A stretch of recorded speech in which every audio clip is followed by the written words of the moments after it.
boa tarde a todos. Sou o Jamiel da Solis. Eu vim aqui para conversar um pouco sobre o modelo cooperativo e modelo corporativo aqui com vocês, tá? Agradeço todos aí por participarem, por estarem presentes. Então, nessa apresentação, eu vou falar um pouquinho de mim em seguida, tá? Mas eu não tenho um viés totalmente administrativo. Então, hoje eu estou num cargo de gestão dentro da empresa e participo da Solis praticamente desde o início dela, e venho aqui passar essa percepção, porque a Solis ela foi uma cooperativa e durante o andar dessa carruagem aí, a gente nos deparamos com alguns problemas, depois eu vou explicar os motivos e tal, e enfim, haviam coisas boas também, e a gente foi migrando para um determinado modelo.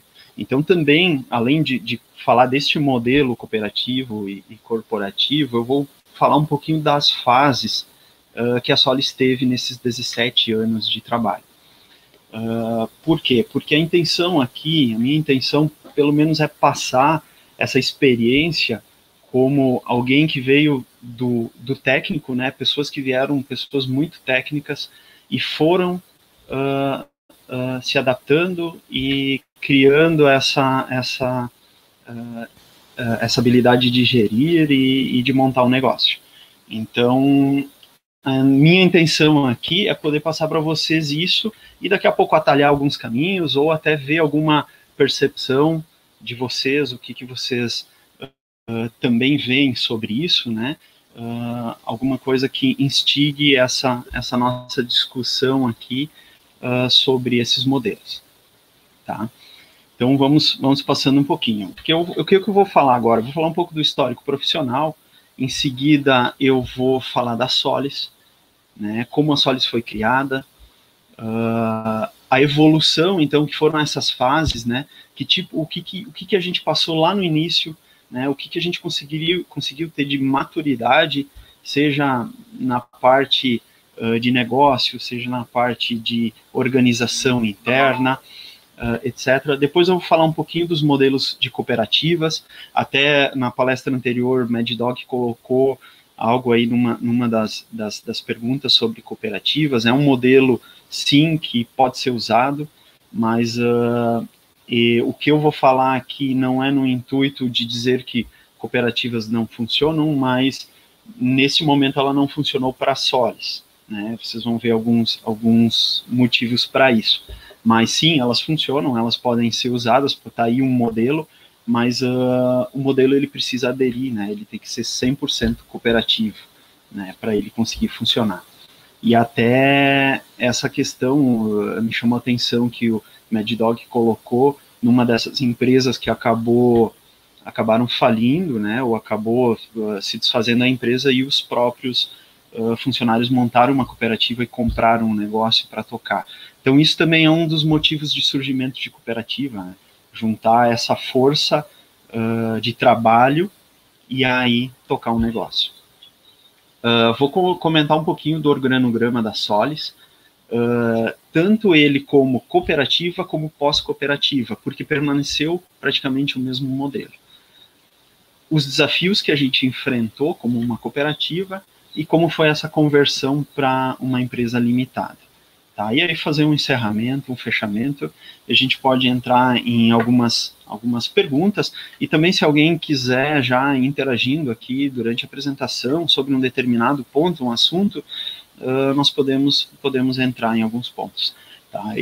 Como eu falei antes, eu não sou um especialista em cooperativismo, né? Dentro da Solis a gente até tem um gestor administrativo que vivenciou esse dia a dia de cooperativa, então daqui a pouco até se alguém tiver interesse em saber mais, entrar mais a fundo nisso, eu posso conseguir com ele, tirar algumas dúvidas com ele, aí a gente trocar um contato e aí nós podemos envolver ele também numa futura conversa.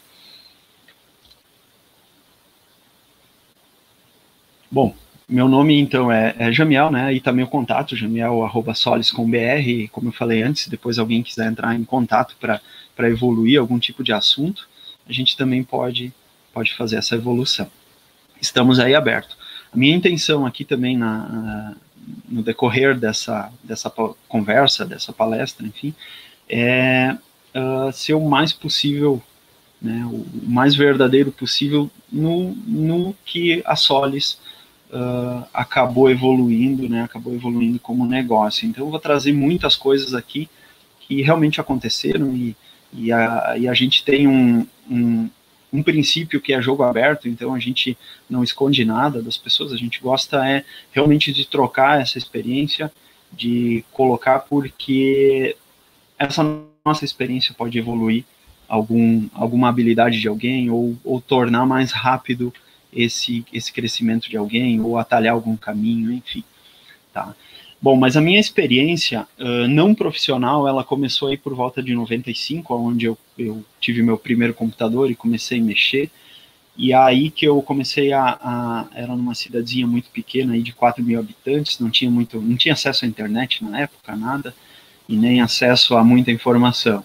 Então ali eu acabei descobrindo os arquivos BATs do MS-DOS, que na época veio junto com o computador, e aquilo ali me instigou muito a entender o que era aquele BAT, né? O que aquele programa, quando eu entrava nele, eu executava aquele programa, né?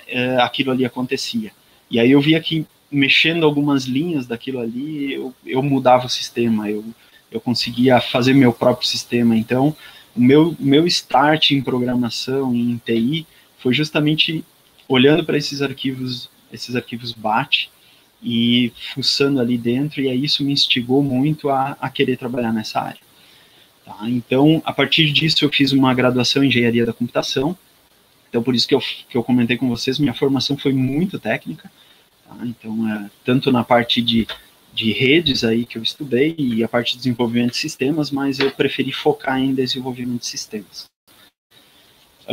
Depois, sentindo a necessidade de ter algo de gerenciamento, eu fui fazer uma pós em gerenciamento de projetos em TI. Então, aí até pelo fato de poder gerenciar algumas equipes, né, e a gente melhorar o nosso dia a dia, nossa organização interna, então eu fui para essa área.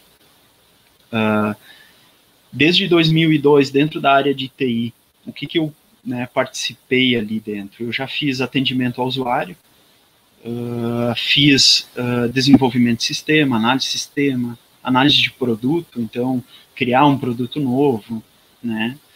Participei muito lá do início do desenvolvimento do GNU-Teca, talvez alguns de vocês já ouviram falar do GNU-Teca, né? Ele estava muito presente no software público, né? Tanto ele como o SAGU. Fui implantador desse GNU-Teca. Por alguns anos viajei o Brasil aí fazendo implantações e dando algumas palestras sobre ele. Depois disso fui para gerência de projetos, aí gerência de desenvolvimento, gerenciando uma equipe de Dev. Depois disso, em paralelo a isso, na verdade, eu fui vice-presidente da Solis por 6 anos, e nesse ano, então, eu entrei como presidente da Solis, para fazer essa gestão da Solis. Vocês até vão ver, né? Na verdade, aqui eu sou um presidente e diretor. A Solis hoje ela herdou muitas coisas da cooperativa e ela acaba sendo uma limitada, mas com um organograma muito parecido com a cooperativa. Bom, vamos falar um pouquinho de Solis. A Solis ela foi fundada em 2003 e a Solis ela iniciou dentro de uma instituição de ensino que se chama Univates, aqui de Lajeado, Rio Grande do Sul, e dentro dessa universidade foi desenvolvido o produto do SAGU, na época, que é o Sistema de Gestão Acadêmica, e do GNU-Teca, que é o Sistema de Gestão de Bibliotecas. Então, e ainda tinha, dentro de toda essa organização, a parte de infraestrutura. Com o desenvolvimento desses produtos e vislumbrando poder entregar esse código-fonte para a comunidade, dentro do setor ali, dentro da Univates, isso então foi entregue, foi disponibilizado para a comunidade poder utilizar ele. E isso acabou gerando para a Univates um nicho de negócio, que era ir implantar numa instituição de ensino esses dois sistemas, né? Ou também outras instituições virem olhar como é a nossa infraestrutura. Diante disso, a Univates ela não via isso como um negócio para ela. O negócio dela é educação, é formar pessoas, né, formar alunos, colocar profissionais no mercado. Então, isso, na época, acabava sendo algo muito fora do negócio dela que ela tinha que administrar. Então, junto com a pró-reitoria e a TI da instituição, eles chegaram a um modelo de negócio onde que os profissionais de TI, os profissionais que estavam trabalhando nessa área, montassem alguma empresa, algum negócio, para poder atender essa demanda de mercado que estava surgindo e que prestasse serviço também para a universidade. Então, dali surgiu a Solis. E aí que vem também um modelo cooperativo que eu vou explicar depois, porque nessa transição, né, das pessoas se desligarem de um vínculo empregatício que elas tinham com a universidade e criar uma empresa, foi se olhado para esse modelo cooperativo, aonde todo mundo seria um cooperado ou um sócio, né, digamos assim, mas na área de cooperativa a palavra mais usada é cooperado, e foi aberto essa entrada para tanto para os próprios profissionais de TI quanto para professores. Então, alguns professores na época também entraram como cooperados, mas não atuantes dentro da cooperativa. Então, depois até nós vamos ver, eram 27 cooperados na época que fundaram a Solis. Hoje a Solis ela tem uma atuação em mais de 20 estados, com a implantação dos sistemas, principalmente do Solis GE, que é o antigo Sagu, né, a gente renomeou por uma questão de mercado, e o Gnuteca, que ainda possui esse nome. Mas esses dois sistemas a gente colocou dentro de um bloco que é gestão educacional. Nós atendemos mais de 600 clientes e já temos mais de 1.000 projetos executados, tanto em área de desenvolvimento quanto área de infraestrutura. E aqui são algumas soluções que a Solis entrega para o mercado. Uma delas é a infraestrutura, e a gente trabalha aqui muito forte com sistemas livres, né? Então, o nosso principal carro-chefe de servidor é o Ubuntu.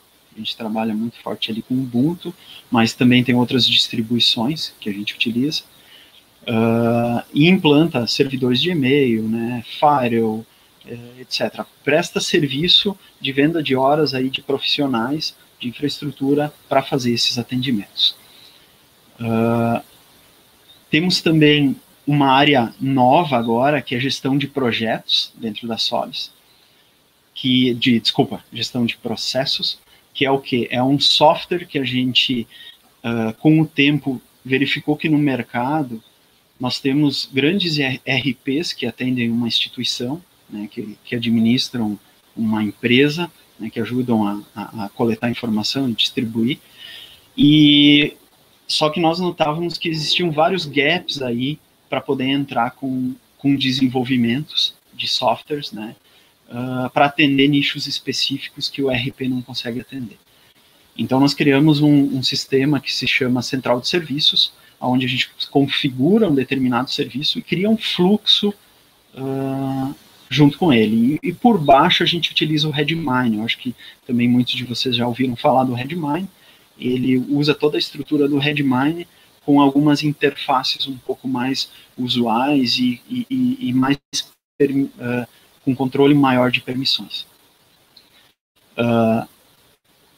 Aí nós temos também agora um outro produto que se chama GED, que é um gerenciamento de arquivos eletrônicos, né, digitais, aonde veio muito forte esse ano a portaria 315/2018.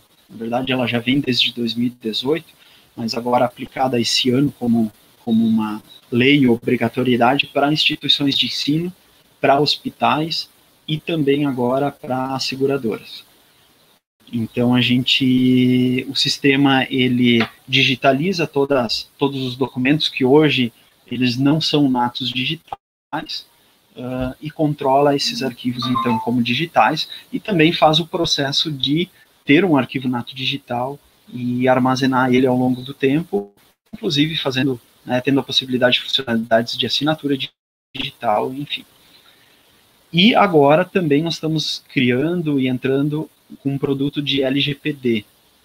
Esse produto está novo ainda, ele ainda não está sendo disponibilizado, e a nossa intenção aqui é fazer todo um mapeamento de dados e informações, e ainda para o ano que vem é juntar esses 3 serviços, que é a central de serviço, que é o GED, que é a LGPD, numa estrutura, criando um grande produto que atenda todas as áreas, porque nós temos um fluxo de arquivos sendo gerado, que a central atende, temos o GED, que armazena e assina, e temos a LGPD, esse sistema para controlar as informações pessoais, justamente para saber onde elas estão, né, quais são os procedimentos que tem que ser adotados para isso não vazar, etc. E ainda, que eu comentei antes, né, que foi lá muito tempo atrás o Start, a gente ainda tem essa área e mantém ela, que é a gestão de ensino e de bibliotecas com o SolidGE, antigo SAGU, e GNUTeca. Então, como eu falei antes para vocês, a Solis ela surgiu dentro da Univates, né, em 2003, então a gente já tem 17 anos aí de chão, e eu vou contar depois um pouquinho sobre a minha percepção do que a Solis evoluiu nesses anos e como foi essa evolução. Né, ela foi fundada por 27 cooperados na época, e a intenção desse modelo cooperativo era porque ele também era algo muito alinhado ao software livre, né? Então a gente tinha pessoas trabalhando, pessoas vendendo suas horas ali dentro, criando produtos que fossem software livre. Bom, eu vou falar um pouquinho agora da evolução da Solis, tá? Evolução aqui nem no sentido de troca de cooperativa para limitada, para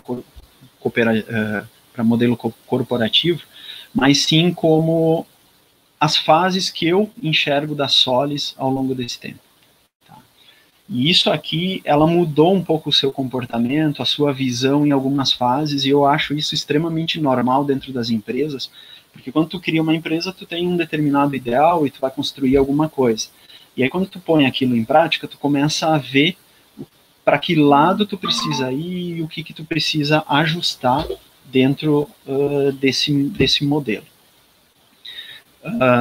Então, o que a Solis, basicamente, na minha visão, foi? De 2003 a 2010, foi o que eu separei numa fase 1 aí.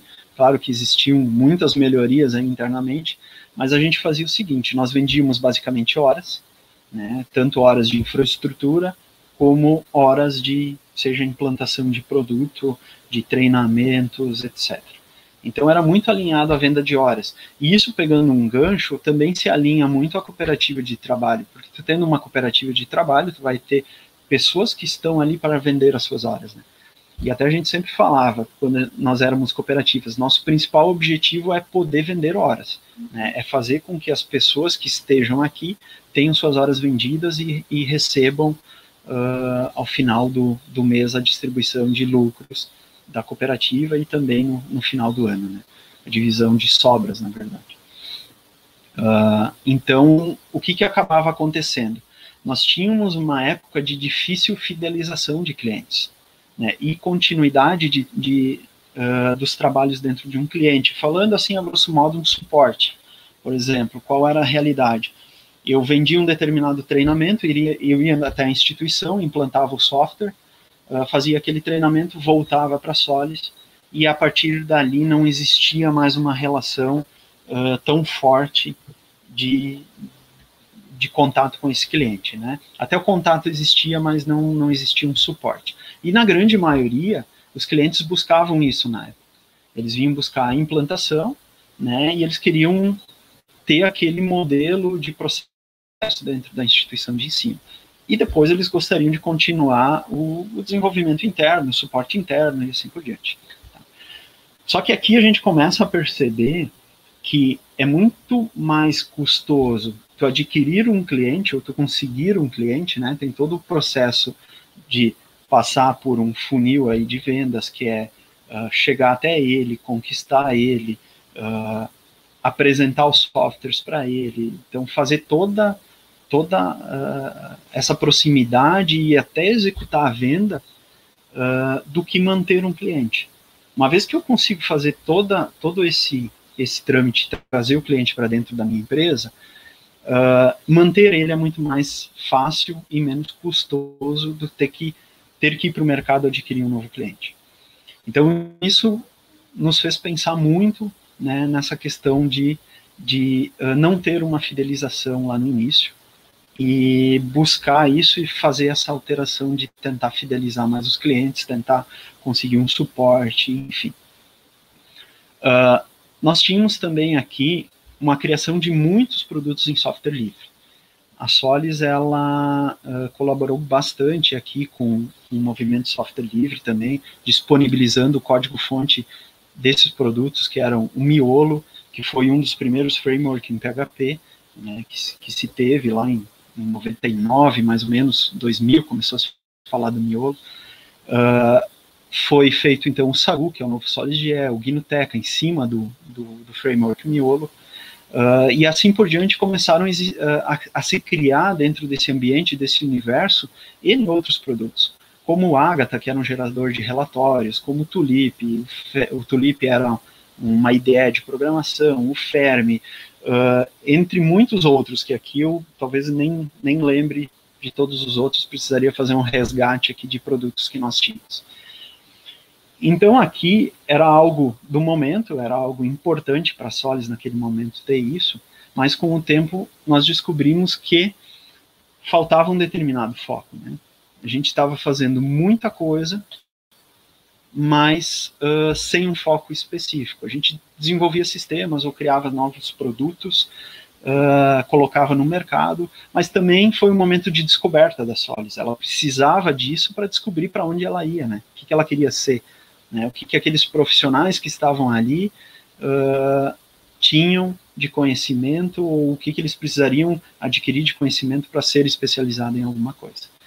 Então isso também era, eu caracterizo como algo da fase 1 importante até um certo momento, mas que depois precisou se tomar um foco.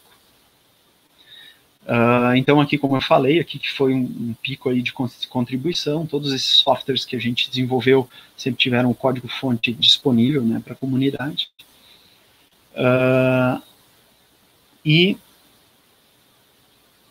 E aqui tinha a questão de um grande projeto, né, de grande volume para a gente conseguir criar um produto novo. Então também acabava se investindo muito tempo de um profissional, e esse tempo era investido pela cooperativa para conseguir criar esse produto novo, e depois às vezes a gente não conseguia monetizar com ele, né? Mas era uma tentativa, algo que a gente buscava conseguir com aqueles produtos. Bom, aí entramos na fase 2. A fase 2, ela vem aí mais ou menos de 2010 a 2016, onde que nós passamos por uma reestruturação muito forte dentro das equipes. Antes nós tínhamos uma determinada estruturação, mas não tínhamos muito bem claros a parte de suporte específico, né, do que era SolidGE, do que era GNU-Teca, né. As equipes técnicas também eram separadas em algum momento ali, depois de 2006, cada GNU-Teca tinha uma determinada coordenação, SolidGE outra, né, infraestrutura outra. Então a gente começou a reestruturar essas equipes e criar realmente um corpo que fosse, não, você é suporte e é especificamente suporte, e ali nós vamos focar nessa pessoa e criar as habilidades que ela precisa. Para quê? Para poder fidelizar um cliente, para poder manter um cliente, como eu falei antes, que era muito mais fácil manter o cliente do que conseguir um novo, né? As equipes técnicas, então nós juntamos elas, pegamos todos os programadores que nós tínhamos e juntamos sob uma coordenação, e também a mesma coisa com a infraestrutura, toda a infraestrutura, mas a infraestrutura ela já vinha mais nesse nível de ter uma coordenação única. E criamos um grupo de pessoas que nós chamamos de gerente de contas na época, que é uma pessoa que ficava com alguns clientes, ela fica então com alguns clientes sobre responsabilidade dela, e ela olha sempre para aquele cliente e vê as necessidades que eles estão tendo. Para quê? Para trazer dentro da Solis, para evoluir o produto, para melhor atender esses clientes. Então, criamos esse contato direto, porque até então o nosso cliente não tinha uma pessoa de referência dentro da Solis. Então, nós criamos essa pessoa de referência.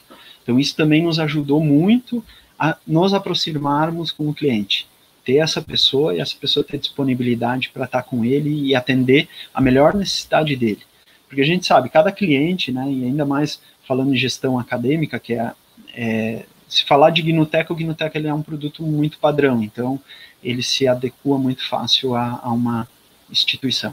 Agora, se tu pega o SolisGE, a gerência de uma instituição de ensino é algo muito complexo, né? Então, cada instituição tem o seu jeito de fazer, a sua maneira de captar alunos, então acaba tendo que ter uma pessoa muito próxima ao cliente para conseguir entender esse ambiente para as coisas funcionarem. Depois, nesse período, a gente decidiu, então, realmente limitar o nosso foco, principalmente de desenvolvimento, aqui falando, que era trabalhar só com SolisGE e Gnutec. A infraestrutura, aqui ela não está citada porque ela já tinha um foco, ela já atendia determinada parte de infraestrutura, já estava estruturada. Mas aqui foi um momento onde nós deixamos de investir em outros produtos que a Solis tinha, né, deixamos eles em background e focamos muito nesses dois produtos. Levamos o foco para o cliente, né, como vocês viram, então, principalmente com essa intenção de fidelizar e de manter uma relação a longo prazo com o cliente. Trabalhamos muito no comercial, porque esse eu acho que foi um dos nossos pontos fracos, digamos assim, do início, que nós não tínhamos um comercial extremamente dedicado, né? Ou uma pessoa que veio do comercial. Como eu falei, foram um grupo de pessoas muito técnicas, inclusive eu, que sou da área técnica, que acabaram criando uma empresa. Então, eu acho que faltaram algumas habilidades comerciais lá no início. Então, a gente trouxe uma outra pessoa de fora e colocou ela como comercial e começou a trazer um pouco mais essa visão comercial para atender e conseguir buscar mais clientes, né? E aí também se decidiu, nesse momento, fazer a troca do modelo cooperativo para corporativo. Não foi uma decisão fácil, simples a ser tomada, porque envolve muita coisa. Depois eu vou comentar com vocês os principais motivos aí que se teve para chegar nesse ponto, né? Então vai ficar um pouco mais claro. E, de novo, não se invalida um modelo cooperativo, mas vocês vão entender o porquê que na Solis isso não se adequava. E agora vem a fase 3, que é a fase de 2016 para cá, que é uma fase que eu chamo ainda que ela está aberta. Porque aqui a gente começou, de novo, a olhar para alguns produtos novos, que foram aqueles que eu comentei lá no início, né? Central, o GED e a LGPD, mas com uma equipe nova. Então a gente criou uma equipe chamada Competo, e essa equipe ela desenvolve esses novos produtos, mas com um foco de negócio, um foco estratégico de negócio. Então foi algo que a gente olhou para o mercado, entendeu que existia aquela necessidade e começou a desenvolver, principalmente usando o MVP, né, o mínimo produto viável. Para quê? Porque a gente vai dando um passo, vai testando o nosso produto. Isso também é uma coisa que, em um determinado momento, a Solis se deu conta da importância do MVP. Antigamente, nós trabalhávamos muito numa implementação muito grande, para depois talvez descobrir que ela não funciona, ou que não era bem assim, ou que precisava de uma adaptação. E a gente começou a fazer entregas mais consecutivas, entregas menores e validando melhor o produto, né? Também indo mais para metodologias ágeis. Hoje até a gente não pode dizer que trabalha 100% com metodologias ágeis, mas a gente pega muitas boas práticas da metodologia ágil para executar dentro da equipe. Também agora é algo que está acontecendo, é um foco na equipe interna. Por quê? Porque existiu um momento da fase 1, que era a venda de horas, todo mundo estava trabalhando aí. Depois a fase 2, muito foco no cliente. E quando tu dá muito foco no cliente, tu desgasta um pouco a equipe interna, porque às vezes tu tem que trabalhar mais, às vezes se tinha algo que não estava funcionando, tu vai ter que arrumar. Então é um esforço muito grande. Isso da fase 2 acabou exigindo muito da equipe interna. E agora, né, com esse modelo já pronto, já estável, do foco do cliente, a gente começa a focar mais ainda na equipe interna, para também adaptar agora a equipe interna para poder fluir também melhor internamente os processos, a comunicação, as expectativas da equipe interna, etc. Não que em outros momentos não tenha se dado isso, mas a intenção aqui é dar mais foco nesse momento.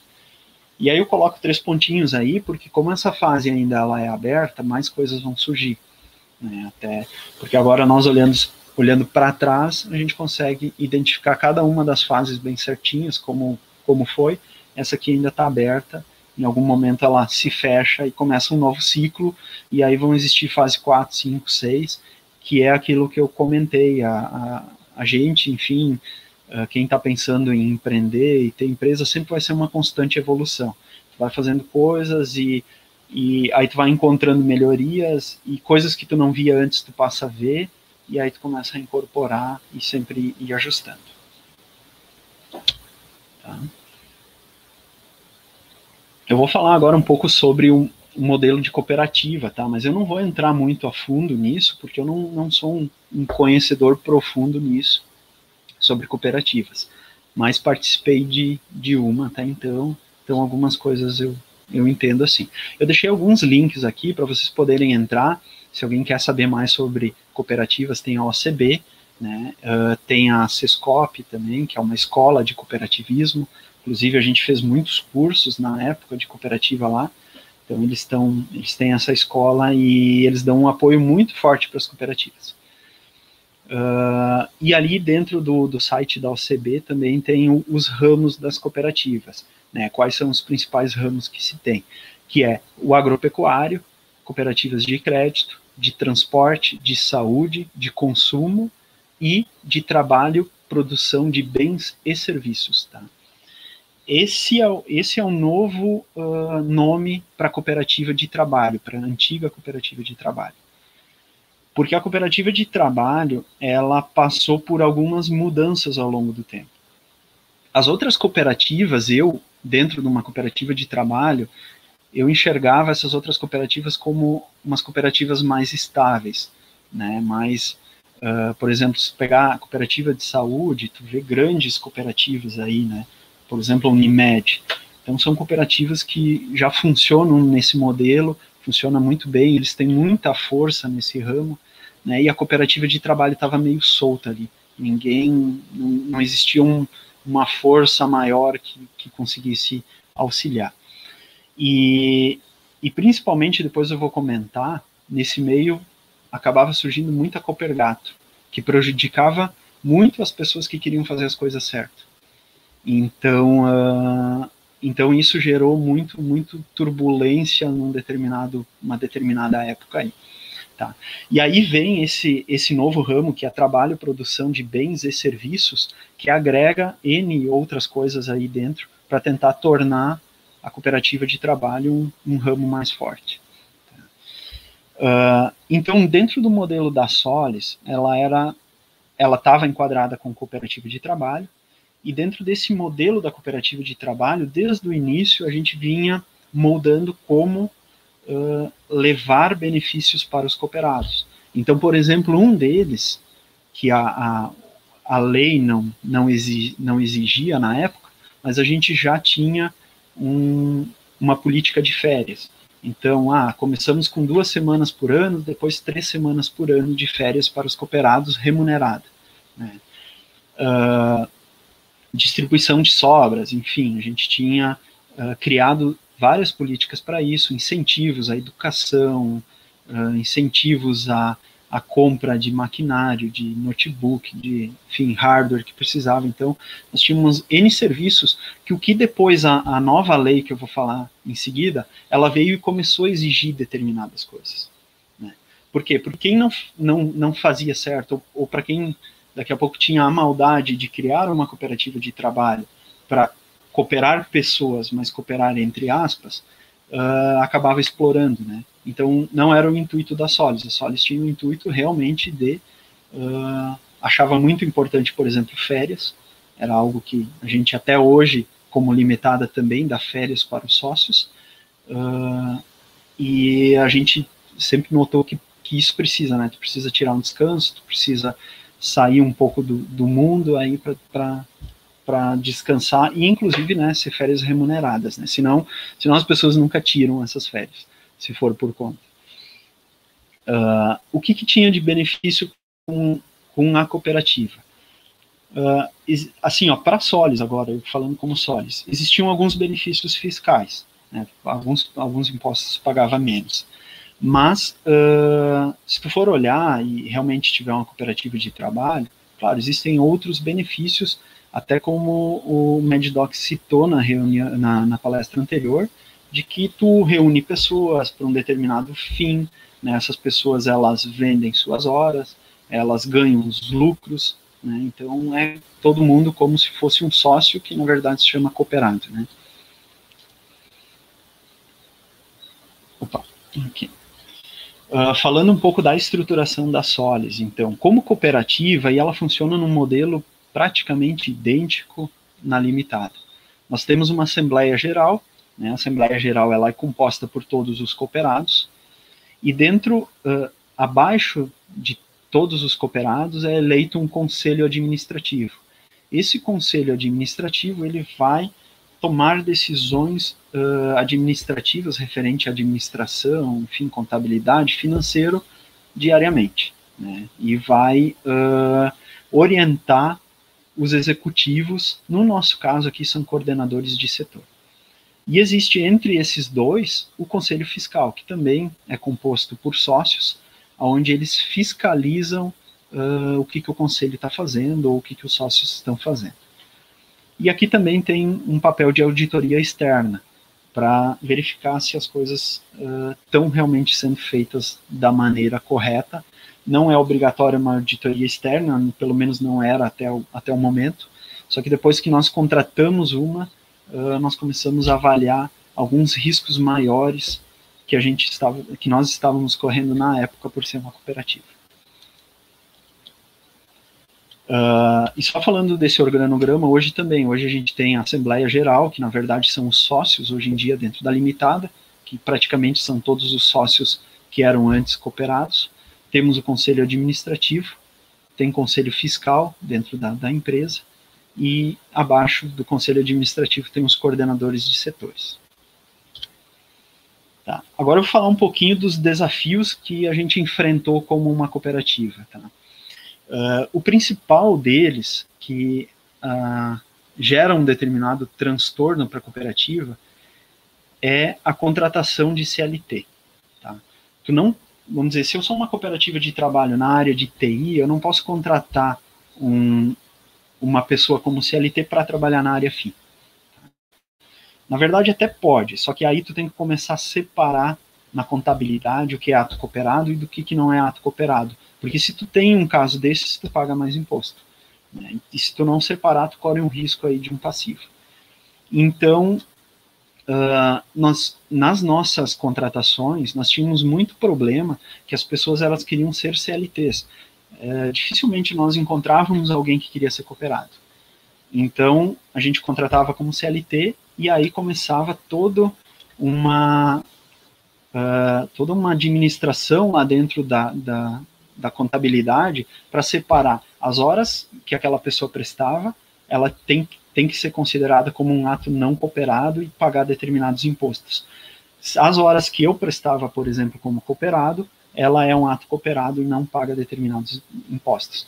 Então ali começou a gerar problemas tributários, problemas, inclusive, digo problemas aqui de separação, de muita mão de obra para separar isso. Então esse já foi um problema. Aí o Ministério do Trabalho, ali por volta de 2010, mais ou menos, talvez 2011, ele começou a pegar muito firme em cima das cooperativas de trabalho, principalmente por coopergatos que existiam na época. Então, se existia um temor muito grande de receber fiscalização do Ministério do Trabalho e o Ministério do Trabalho baixar uma norma lá que agora tu vai ter que botar todo mundo como CLT ou pagar os direitos dessas pessoas como CLT. Então, nós falávamos com outras cooperativas de trabalho e todas as outras cooperativas de trabalho tinham esse medo também. Inclusive, elas nos contavam que existia um plano B de mudança da cooperativa para um modelo corporativo, né, um modelo limitado. Então, começou a se gerar um risco trabalhista gigante, tanto de algum cooperado solicitar um vínculo CLT e solicitar de todos os anos passados, como também do próprio Ministério do Trabalho vir lá auditar e encontrar algum problema que talvez nem existia ou que a gente não sabia que existia. Aí começou a se falar nessa mudança, nessa lei 12.690, de julho de 2012, que ela pega essa lei e transforma o cooperado muito próximo de um CLT. Aquilo que eu comentei antes com vocês, que foi sempre uma preocupação da Solis, dar férias, né, dar entre outros benefícios, essa lei vem e coloca isso. Não, tu tem que dar férias, tu tem que dar um 13º, tu tem que, né? Então ela começou a dar uma série de exigências e justamente também para tentar diminuir esse risco trabalhista. Né? Só que aí no meio desse tempo aqui, a gente já estava também com esse plano B de fazer a migração. Existia um outro problema, que era a exclusão em editais do governo.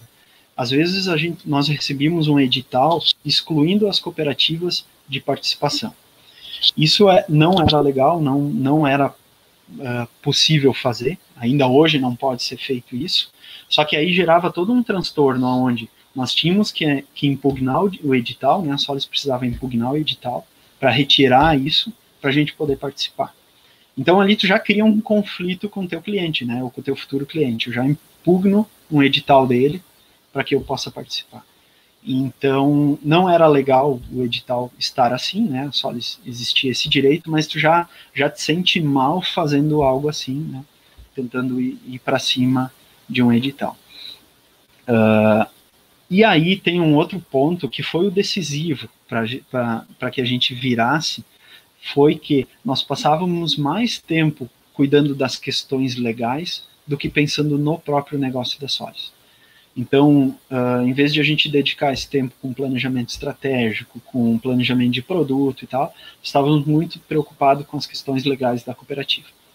E aí, como eu falei antes para vocês, muito disso também, não tiro o mérito do Ministério de Trabalho de vir fiscalizar, ou enfim, ou das leis que surgiram depois, porque também, né, se usava em algumas cooperativas da má-fé e se criavam os coopergatos, onde tu tinha um dono da cooperativa, que não existe um dono, e esse cara acabava ganhando em cima dos cooperados que estavam embaixo, trabalhando.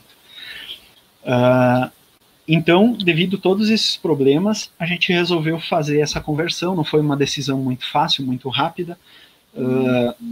Nós passamos 2 anos nos preparando, estudando, entendendo o modelo também da limitada, ou como fazer isso, como a gente criar o nosso contrato social parecido com o que era da cooperativa, para também não deixar nenhum cooperado muito diferente da questão societária nova, né? E aí depois desses 2 anos de preparação e de estudo, enfim, nós entramos com um processo pedindo a conversão do nosso CNPJ de cooperativa para limitada. Esse processo levou uns 6 meses, mais ou menos. Teve um custo aí, não me lembro na época, mas acho que foi na ordem de uns 15 mil reais, algo assim, e a gente fez a conversão e manteve o mesmo CNPJ, porque isso era um ponto muito importante nós mantermos, justamente porque para participar de editais, para ter todo o histórico que a Solis já tinha, né? Senão a gente perde todo esse histórico. Como eu falei antes, nós criamos então esse contrato social muito próximo do que falava-se da cooperativa antes, e a gente nesse momento de conversão abriu para quem realmente quisesse participar da sociedade como sócio de uma limitada, ou para, se caso a pessoa quisesse sair da sociedade, mas continuar trabalhando como CLT.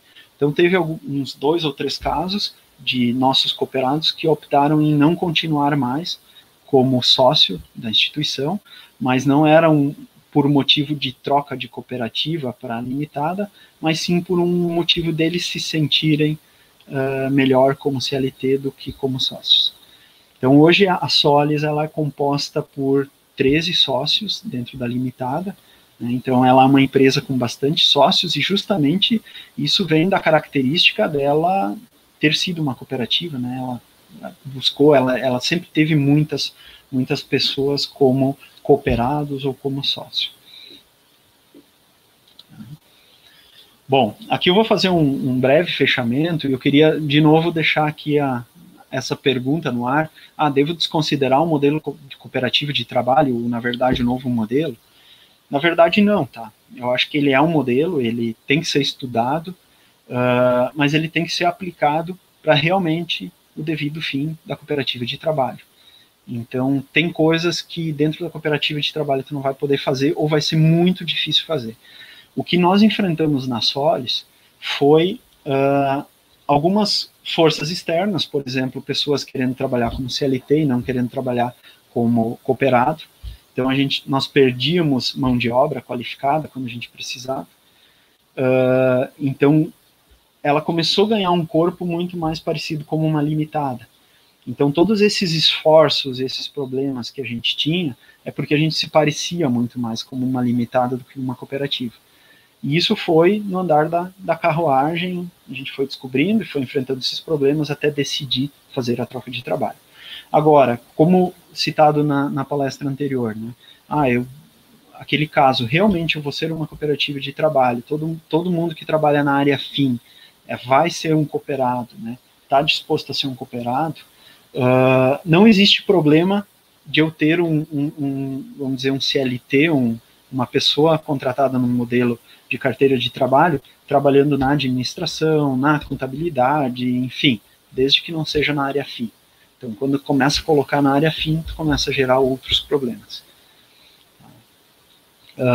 E aqui eu queria falar um pouco sobre empreender, né, que é meio que tudo isso, né, é uma série de ciclos e de fases que a gente vai passando, e se eu posso deixar alguma dica aqui, alguma coisa, é justamente isso, é testar, explorar o mercado. Às vezes tu vai ir por um caminho que tu vê que não é aquele, aí volta atrás, olha de novo para o mercado, foca no que tu está acreditando, estruturar uma boa equipe também é muito importante, e principalmente ser o melhor no que está fazendo, né? Então, isso a gente passou lá, como eu falei antes, chegou um momento que nós tínhamos um leque muito gigante, mas o que a gente é? No que a gente é bom? Então, um dia nós nos reunimos com os sócios, o que a gente faz de melhor? A gente faz na área de desenvolvimento e gestão acadêmica, beleza, então vamos focar em gestão acadêmica, vamos ser os melhores nisso, e vamos tentar deixar esse outro mercado de outros produtos para outras pessoas, né? Que sejam os melhores naquilo, né? E, claro, esse é um ciclo, né? Volta para o início e começa a fazer tudo de novo, né? E reinventa e vai indo. Então, é a questão de empreender. Bom, pessoal, eu até estava olhando aqui no chat, ver se aparecia alguma pergunta, alguma coisa assim.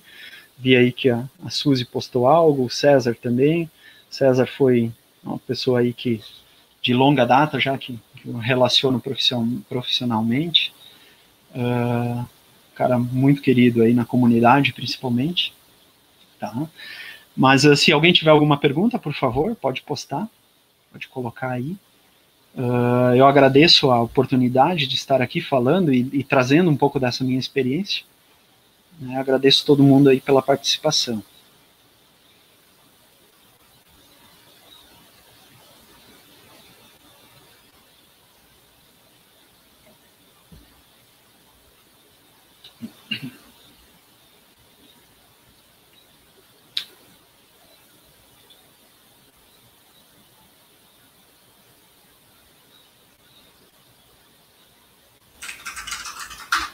Opa, Jamiel. E aí, César? Tudo bom? Bem, bem. Mas, cara, desculpa que no fim eu estava terminando a palestra do Mad Dog e aí eu não consegui estar aqui bem no comecinho da tua apresentação, mas eu cheguei assim, tu tinha recém começado.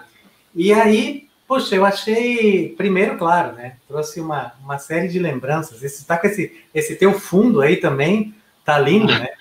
Eu sei que tu estava na praia antes, mas o pessoal que está aqui não sabe. Mas assim, Jamiel, a gente tem só 10 minutos aí. Eu não sei se o Eugênio, que é o que vai fazer a próxima palestra, está assistindo. Eles também têm uma história assim, de uma startup que começou de uma determinada maneira. Eu estou vendo ali que o Cláudio Lima, que é lá da Cisvale, fez agora uma pergunta. Então, até assim, eu vou deixar essa pergunta do Cláudio. Se der tempo, eu faço a minha. Então, primeiro, como é que se dá, então, a captação de clientes aí no modelo da Solis? Beleza. Ótima pergunta, Cláudio. Deixa eu ver só essa. Eu acho que eu estou tendo retorno aqui. Para ver só. Aí, agora sim. Bom, Cláudio, deixa então responder a tua pergunta. O modelo de negócio da Solis, hoje ele trabalha principalmente nessa área de software em gestão acadêmica, né, gestão de processos, e na área de infraestrutura. Né. A gente trabalha muito com software livre, tem alguns produtos da Solis que hoje eles são licenciados, eles não são livres, mas todos os produtos deles, da Solis, atualmente, a gente liberou o código-fonte para a continuidade da comunidade. Tá? Por que a gente fez essa alteração? Porque comercialmente, isso foi até um pedido do comercial, que ele, em algum momento, ele disse, é mais fácil eu vender uma licença do que eu conseguir vender um produto que o cara não sabe que ele não conseguia entender. Então, assim, hoje a gente não nos preocupamos com a parte intelectual do código-fonte, não é o objetivo da Solis, mas a gente anuncia para alguns clientes a venda de uma licença. Essa licença, ela acaba até sendo, às vezes, contabilizando horas para a gente implantar o software ou coisa assim. A gente acaba até convertendo ela em algumas horas nossas de prestação de serviço. E como se dá a captação de cliente? Hoje nós temos um comercial, então, ativo, ele usa um funil de vendas, onde ele vai buscando leads pelo Google, ele já usou Google Ads, nós já usamos uma empresa que nos assessorou para busca de leads, né, Exact Sales, se não me engano. Então, os leads entram por aí e aí o comercial nos contata.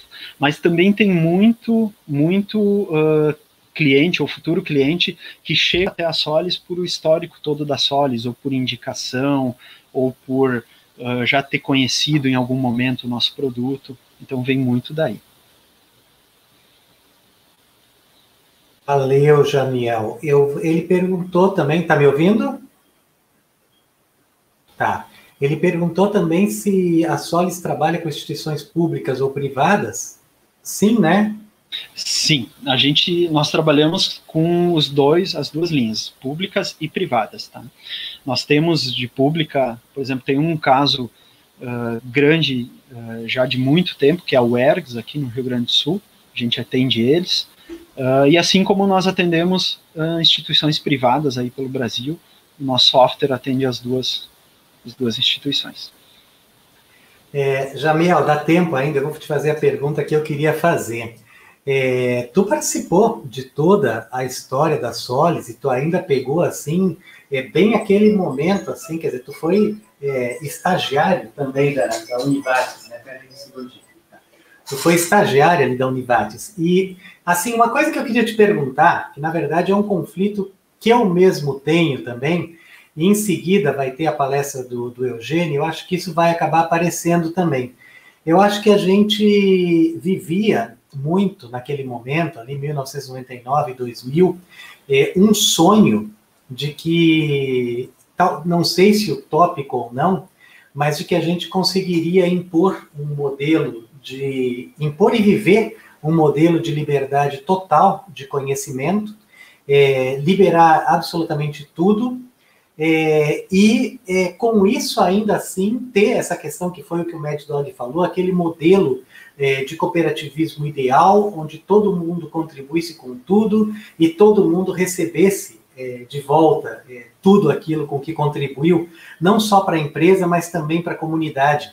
Eu lembro, assim, vou citar só um exemplo, mas teve vários, que a gente, quando o PDF ainda tinha uma série de licenças proprietárias em cima do PDF, a gente não usava PDF, a gente desenvolveu uma biblioteca que imitava o PDF-lib, que era PS-lib, que o Wilson Gartner, que hoje está na Alemanha, foi um dos principais desenvolvedores, e eu lembro que ele recebeu uma mensagem de um cara que estava lá na Alemanha e diz assim: tu salvou a minha vida, porque eu não tenho como pagar as licenças e eu preciso disso em um grande produto. Então, assim, qual que é a minha pergunta, resumindo, porque eu já estou divagando.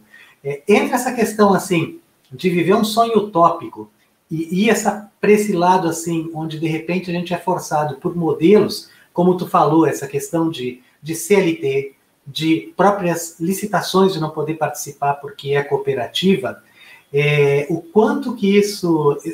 Eu entendi bem a história, o que vocês tiveram, mas eu queria saber, assim, um pouco até de ti, assim, o que isso impacta, assim, nessa questão do lado pessoal, assim, é um pouco a quebra de um sonho, essa coisa de a gente ter que se adequar ao mundo real, tipo, existe um momento onde a gente para de ser utópico e a gente começa a aceitar, não, para eu conseguir viver dentro desse mundo, eu tenho que me adequar a esse mundo?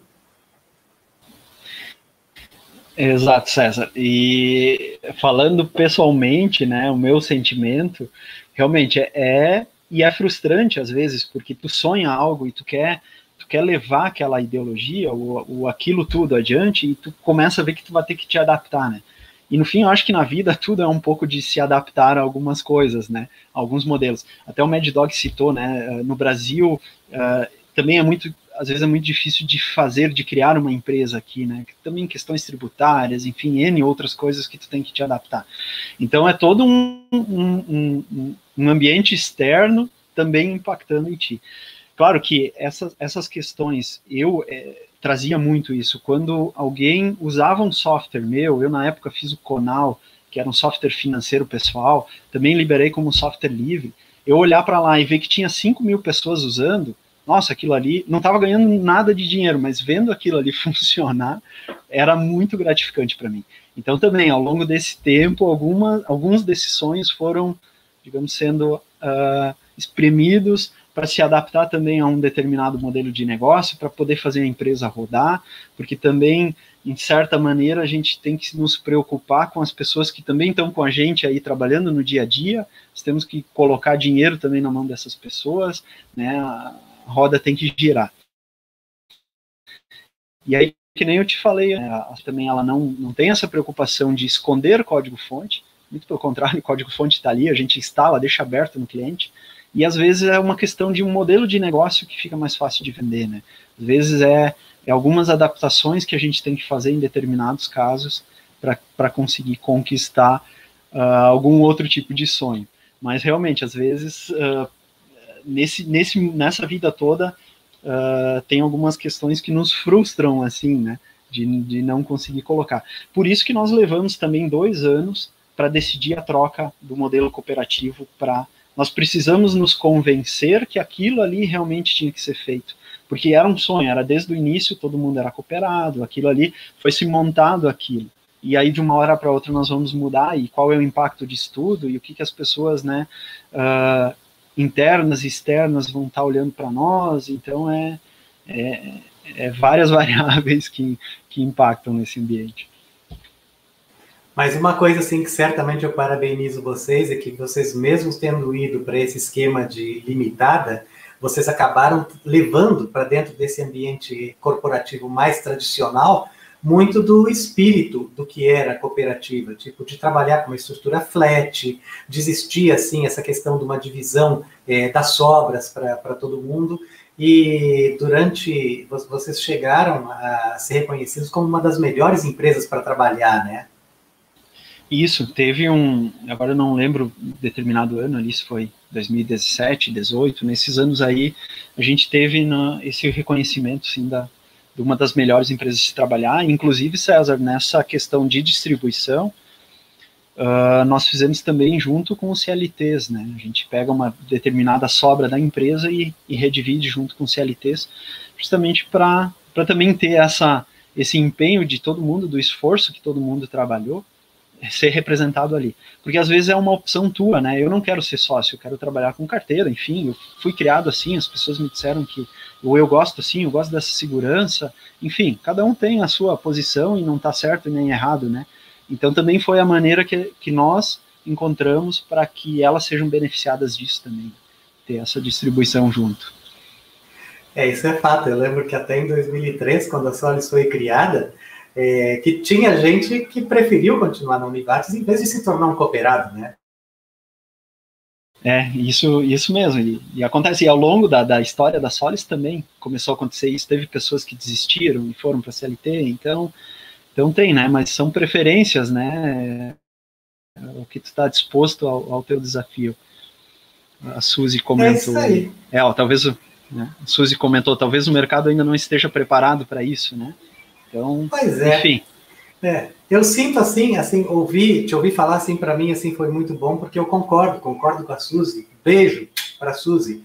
Eu acho que o mercado realmente ainda não está preparado, mas acho que trabalhos esses como vocês estão fazendo aí, está ajudando a preparar o mercado. Quer dizer, tipo, a Solis começou no Motopia, viu que o mercado não estava exatamente preparado, aceitou mudar para trabalhar melhor nesse mercado, mas ainda assim consegue manter essa coisa que é o sonho de uma coisa que é de todo mundo perante os colaboradores da Solis.